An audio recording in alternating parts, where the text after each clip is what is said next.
What is up, everybody? You're listening to the Introverted Nerd Watches. I am Reese, and it's Throwback Thursday, so I'm back for another episode of Saved by the Bell.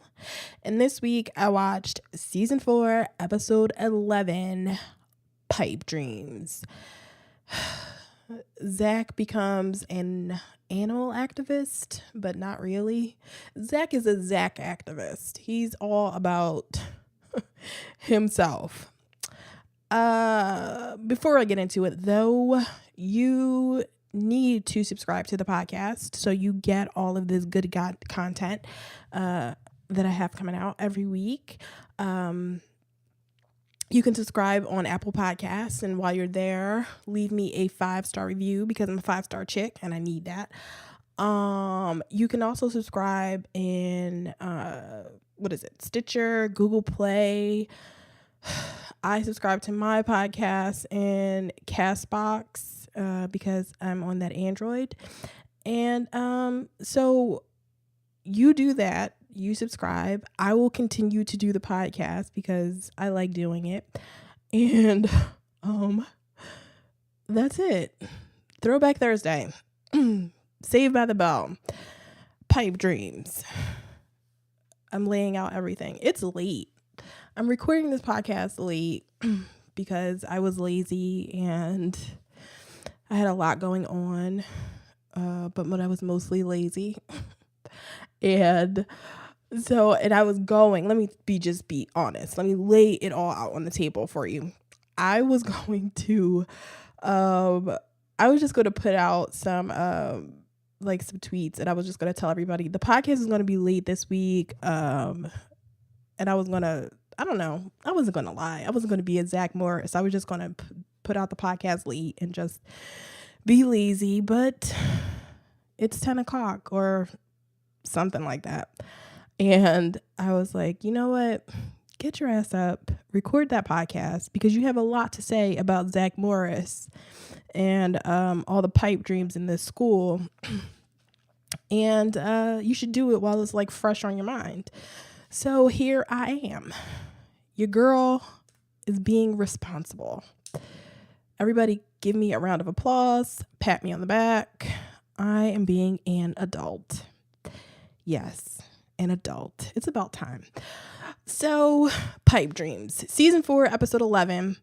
And I think I told you last week on this podcast, on the Saved by the Bell podcast, that we were going to start the Malibu Sands Beach Club episodes this week, but I lied.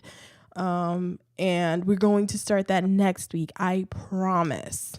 The Malibu Sands Beach Club episodes will start next week. So stick with me. I know this is a lot of skipping around, but I mean, if you watch Saved by the Bell, you're used to it. And I am correcting their mistakes. So I should really be getting a medal or something for correcting all of the mistakes Saved by the Bell made. You should be thanking me. So I will wait on Twitter for all of the praise that I'm about to receive. So Pipe Dreams, they hit oil. For some reason, they're digging in the the Bayside, football field. Somebody's digging for something. It doesn't even matter. They're digging and they hit oil. And for some reason, these kids think that means that they will be rich.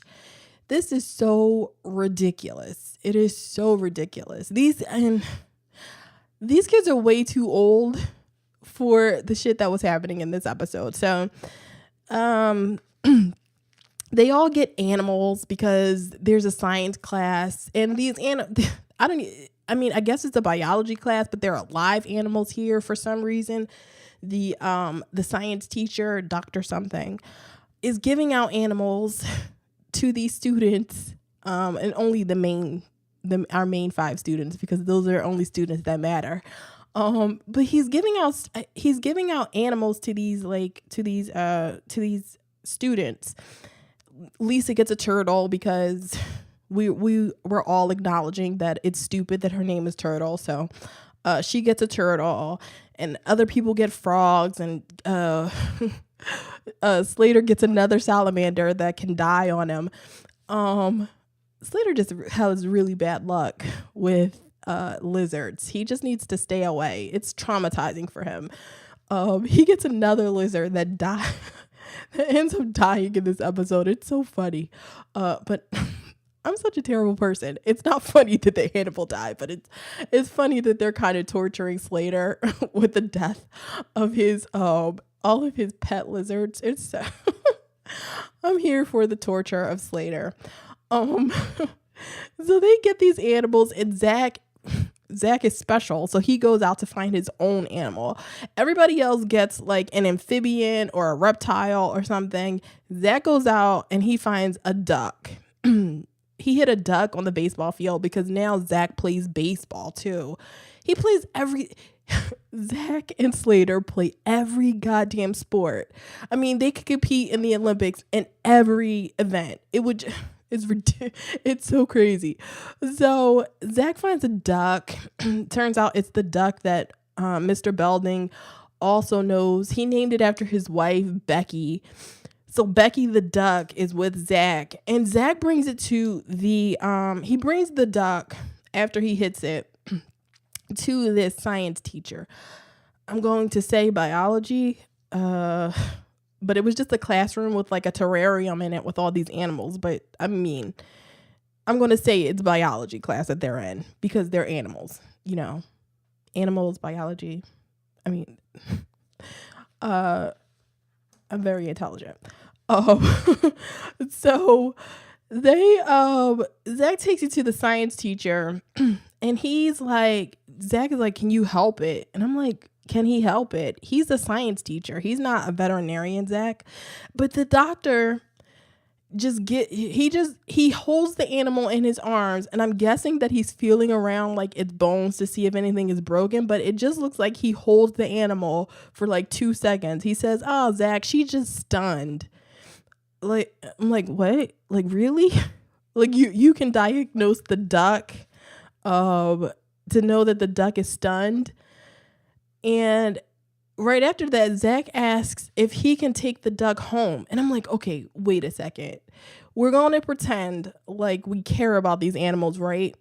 So you hit an animal with a baseball. You take it to the science teacher. The science teacher diagnoses the animal, and then you're just letting Zack take it home. Like, really? You can just take a duck home? You don't have any experience with ducks. You don't know shit about ducks except that you feed him breadcrumbs at the pond that is outside of Bayside all of a sudden. I don't understand this Bayside campus. They have a pond with all these animals in it that they sit by when it's hot outside. And isn't it always hot outside in California? I mean, I'm not stupid. It's not always hot outside in California, but like, can't you eat outside like year round in California? But they say that they eat outside when it gets hot outside. Like they live in Philadelphia or something with me. Like, it's like, yeah, in Philadelphia, I would be like, oh, we sit by the pond when it's warm outside. But in California, you could sort of do that all year round. That's just something that caught my attention. You know I am. The little things hold me up. So Zack ends up taking this animal home, but he doesn't take it straight home. He takes it to the Max first. And it's like, ew, yuck, nasty. You do not take animals into restaurants. And I'm talking to all of you people that like to take your dogs into restaurants, unless it's a service dog. I do not want to see your dog in a goddamn restaurant. It is so nasty. You people disgust me. Ugh. Like, you're there with your nasty animals, and then you touch them and feed them and let them lick your hands, and then you eat. That is disgusting. You don't know how, like, I want to throw up just talking about it. It's so gross. And then Zack brings that animal, that duck there, and he has it in a cage. So it's like a duck and a bird in a nasty cage. Like, ew. It's so nasty. Ugh. It's gross. So this is when we find out that they hit oil, because Slater runs in his football uniform with oil all over himself, and he's like, oh, we hit oil. And they immediately start like daydreaming and fantasizing about, like, what if Slater thinks they just hit a pipe. So then they hit a pipe, the digging going on the football field, they hit a pipe, and he thinks that there's just oil from hitting a pipe. And they start fantasizing about how it would be so cool if they actually struck oil, because then they would be rich. First of all, they're all rich. I mean, except Kelly. And secondly, since when do you think you're rich when the school like when you strike oil on the school property? Like, they're all way too old. Like, if they were 10 years old, I mean, would 10 years old really fantasize about this? But whatever. I'm going to say, if they were 10 years old, I would be like, okay, like, it makes sense that you think that this would make you rich. As 16-year-old kids, no, you do not think that you're going to get rich when the school strikes oil. Like, I don't even understand Zack like mentality. Like, Zack runs the school, so I guess he thinks that, he could, since he can do whatever the fuck he wants in the school, he actually thinks he runs the school. Like, that's my headcanon for why any of this happens, is because Zack actually thinks he has some type of power here. It is so crazy. So they have like this shared daydream, I guess. And Jessie, my girl Jessie, not my girl Jessie, your girl Jessie, because she got on Jessie was all over the place in this episode. First, she's in the science class, she's all up in arms about the fact that when Zack brings Ducky Becky in, she's all up in arms about how, this is man encroaching on, nature, and they need to quit. But then they get into the max and they start doing this fantasizing about how rich they'll be from the oil. And she joins right in. Like, she is so happy to join in on this, daydream of getting rich, getting oil rich. So this daydream is bonkers, y'all. So they're all like weirdly like snotty rich people. I mean, they're all wearing like suits and everything. They're speaking in these sort of posh accents, not British, but just really kind of posh, being dickheads. And Jessie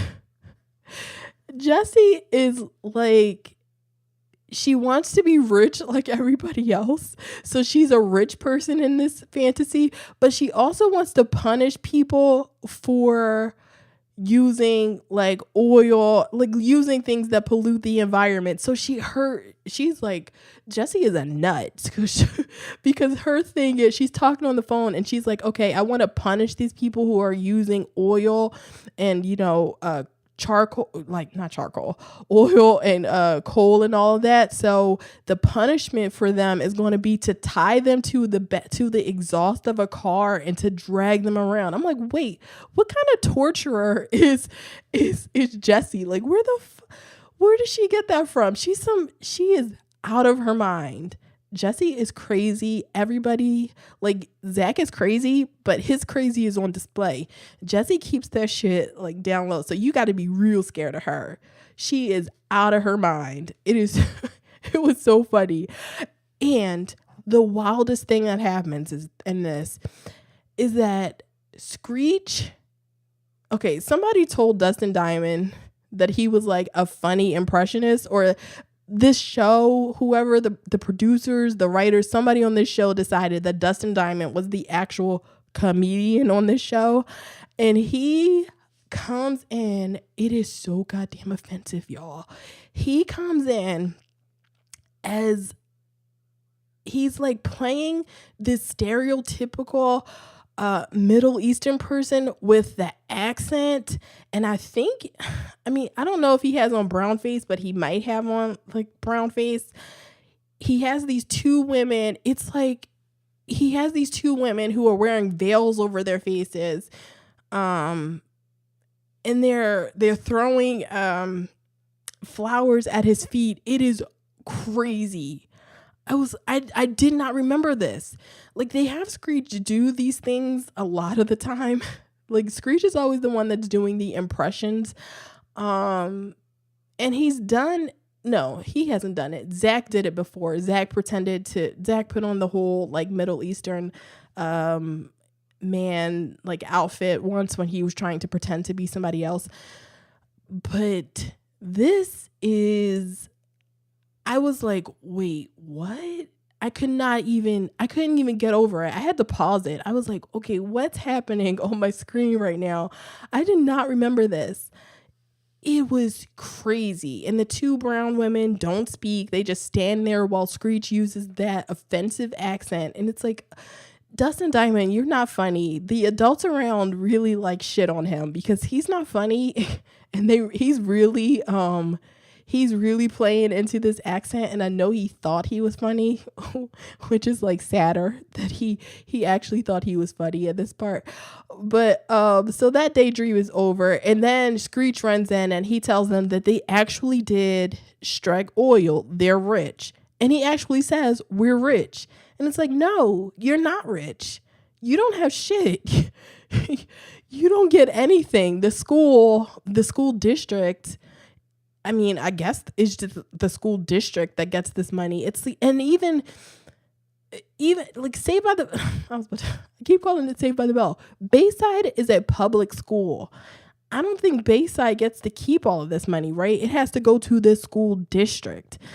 I'm thinking too much about this, but this is why you listen, right? I mean, you listen to me, you listen till that I get into this stupid shit, right? So they're all excited about it, and the next day they have an assembly in the auditorium with like this stereotypical like oil guy. Like if you have like the oil guy in like the dictionary or like an encyclopedia or something, or Wikipedia, it would be this guy. Like he has on just so you know, he has to be from Texas. He has on a bolo tie, he has on the cowboy boots. Like, the guy is straight up like oil baron. What's his name? I was trying to come up with a name for him. I know he has a regular name. I think his name is like David or something like that. But I kept thinking, like, what is his name? What is like Beaver something? I don't know why. Beaver Callahan? No, Beaver Callahan. That's what am I thinking about? That's Beaver is like Leave It to Be. No, this is stupid. I'm going to call him Tex Calhoun. That's the name. That's his name. The oil guy's name is Tex Calhoun now, because that has to be the oil guy. So Tex Calhoun comes to school the next day. Like, they struck oil. They called this oil guy right away. So Tex comes to the school for this assembly, and he's only talking to Mr. Belding and the students. It's like, why are you in here talking to the students? What do the students matter? Like, I get it. You like kids. If you're a teenager and you listen to this show, you matter. Your opinions matter, but you don't really matter. You like, in things like this, you have zero say. Your opinion matters not. It's the adults. Like, the school board is who you need to be talking to. Tex Calhoun is in here talking to students, trying to convince them that this oil, like finding oil at the school, is a good thing. It's like, who gives a shit what the students think? Where are the parents? And the parents end up coming to another assembly that they have at the end of the episode. But it's like, The parents should have been here in the first place. This is crazy.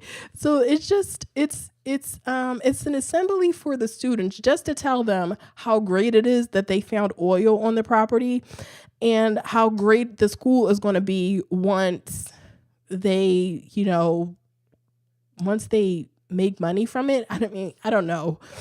Just to tell them how great the school could be. And like I already thought Bayside was a pretty like nice school. They have a swimming pool and all that shit. I found out in this episode that they have a pond on the property. Like I thought things were pretty good, but it could be better, I guess.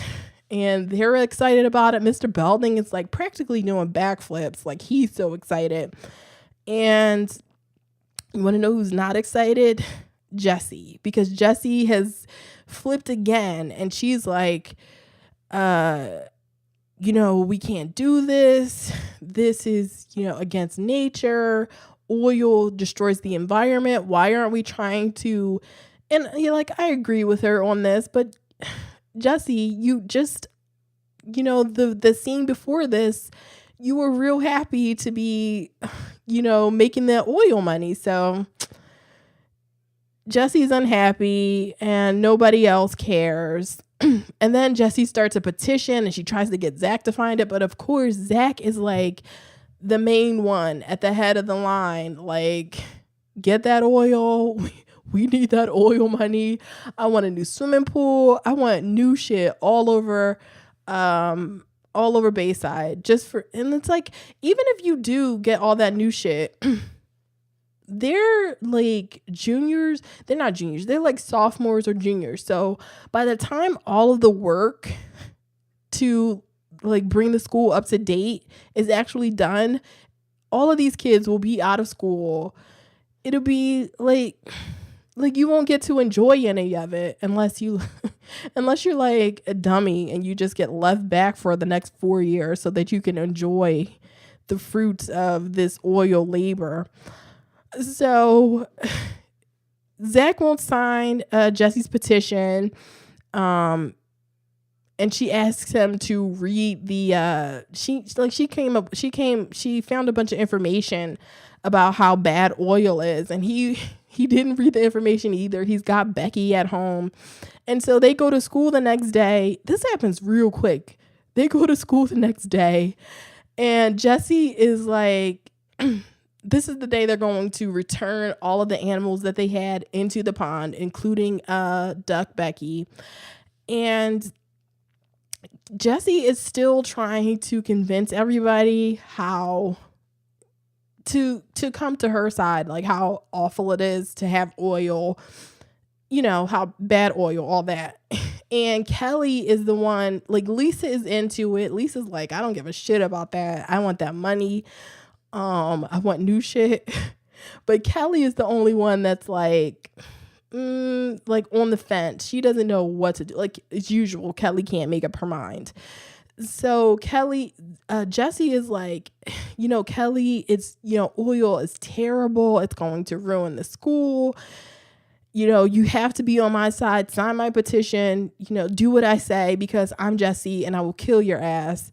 Oh, but it's Slater saves Kelly because he stands up and he's like, you know what, Jessie, get off her back. You need to calm your ass down because oil is, he gives her the whole spiel. He's like, oil runs cars, heats homes, and it makes those ugly ass earrings you got on right now. Now, what you got to say about that?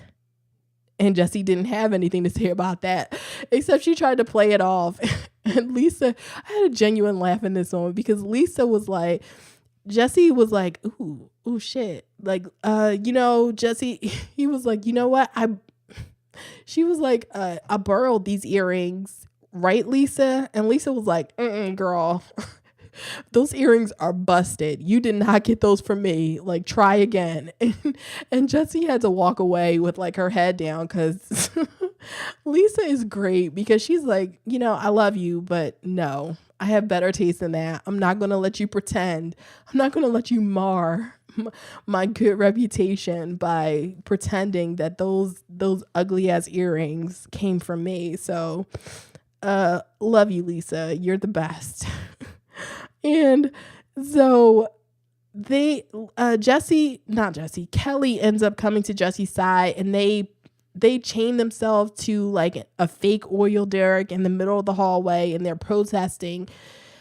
And then this felt like a really short episode, because right after this, right during this, they find out that there's been an oil spill, and Zack, they had already put the animals back into the pond, and the oil spill like fucked up the pond. Zack carries Becky back into dead Becky who's been covered by oil.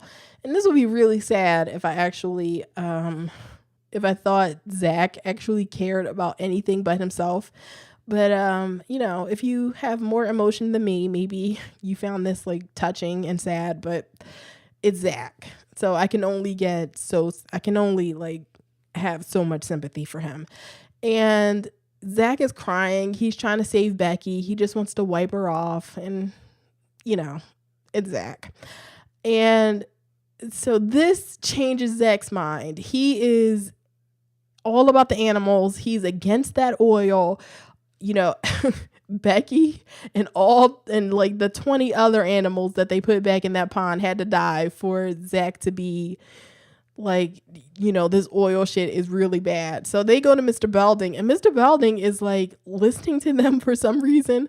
Like Mr. Belding was all about this, but Zack comes in, he's like, no, you have to stop this, Mr. Belding. And Mr. Belding, is rightfully like, I ain't got no power, y'all. Like, I'm only the principal of this school, and I can't even control you guys.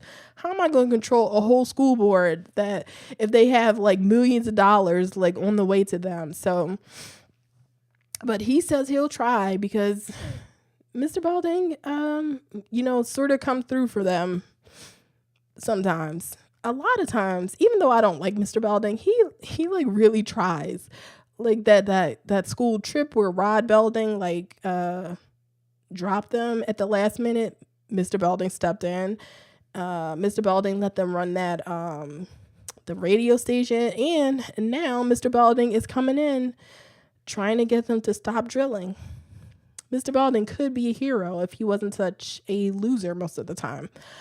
So they have another assembly where the students all go, and now the school board is there, and some parents are actually there, not Zack's parents, because they don't give a shit about this, but other parents that care about what's going on at their child's school showed up for this assembly. And there's like the Tex Calhoun is he has like a whole model of the school, and the students not the students. Zack gets up and he's like, hey, Mr. Belding, can I make a presentation? And he's serious because he has on a blazer and everything. So we got serious Zack here. His blazer with a t-shirt and his acid wash jeans and a pair of sneakers. So he's serious. He's got on his suit. So Zack makes his whole presentation, and he's really getting into Tex Calhoun's face. He's like, so this whole like model you have is real nice, but it doesn't show the whole picture, does it? So Zack is prepared for this. He's got miniature oil derricks that he can put all over the model, and the one of the ladies on the school board, she gets at once, Zack starts asking his questions and starts putting stuff on the model. She's like, hey, young man, what point are you trying to make here? And it's like, what point are you like, lady, are you listening to him? The point he's trying to make is that the model doesn't show everything that's going to happen here. It's like, she was like really up in arms, like, hey, you can't do that. We want that money. Sit down and shut up, young man. But Zack was having none of it. He's like, have a seat, lady. I'm Zack Morris. And so he turns back to Tex Calhoun, and he takes out, Zack has like an oil can. It's like it looks like the can that Dorothy uses to to oil up the Tin Man, and he starts spraying it all over the model. And Tex Calhoun gets really mad and Zack sort of sprays it on him too, and he starts screaming. He's like, "Oh, you got it all over me!" And Kelly, our beautiful Kelly, because this just show cannot be subtle at all. Kelly says, "Well, at least when you wash it off, you won't be dead," or something like that. She says, because no subtlety, animals died, oil spill, blah blah blah. And this convinces everybody that the oil drilling is bad. They don't want that oil money at Bayside anymore. And Zack gets his way, and he saves, Bayside from the terrible oil, and lives to ruin people's lives another day. And it's so amazing, because everybody gives him like a round of applause for his everybody except Tex Calhoun gives him a round of applause, and like, "Oh, we're on your side, Zack. This makes so much more sense." But it's like 2 seconds before this happened, 2 seconds before Zack started spraying oil all over the place, the parents were happy because, they didn't have to pay anything for these upgrades that were going to happen at Bayside. The school board was happy because they were getting all that money, and, everything was great. And then Zack starts spraying oil all over stuff, and it's like, oh my goodness, we didn't know that this could be a possibility, even though they've had 2 oil spills in these exact same spots within the last week. So there's been 2 oil spills, and they're still like, oh my goodness, I can't believe that we were going to actually let these people drill in our schools. It's like, have you guys been paying attention to what's been going on around here? Oh, I love this show. So that's the end of the show. Zack saves the day? ? I guess. So coming up on the podcast, next week we are doing our first Malibu Sands Beach Club episode, and I am so excited. So that's going to be season 4, episode 2, I believe. What's the name of the episode? Season 4, episode 2.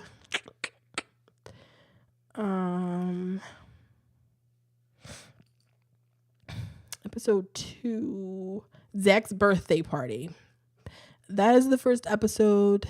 That is the official start of summer is going to be next week. So everybody get ready. On what else do I have coming up? Fear the Walking Dead is coming up on its mid-season finale. And that's going to be next week. And they're going to be off for, I don't know how long they're going to be off. At least maybe 3 to 4 weeks. Maybe more than that. I don't know. Because it's all supposed to, the Fear the Walking Dead is supposed to, when it comes back, it's supposed to lead into The Walking Dead. So there's like no break between those 2 shows. So I don't know. You do the math and then tell me on Twitter, because I'm not doing it. And then Cloak and Dagger starts on Thursday. So when you're listening to this on Thursday, Cloak and Dagger will start on Thursday night at I don't know, 8 or 9 o'clock, whatever. I'm going to be live tweeting it. So join me on Twitter. You can follow me at NerdTrovertPod. I'll be live tweeting Cloak and Dagger. I'm so excited about that show. And I'm going to be podcasting about that show. So make sure you listen and live tweet with me. And you can email, send me some email feedback about Cloak and Dagger. You can send it to TheIntrovertedNerd@gmail.com. You can follow me on Instagram at TheIntrovertedNerd and like the Facebook page at facebook.com/TheIntrovertedNerd. And what else? I think that's it, you guys. So until I think my Cloak and Dagger episode is going to be out on Saturday or Sunday. So until the weekend, later.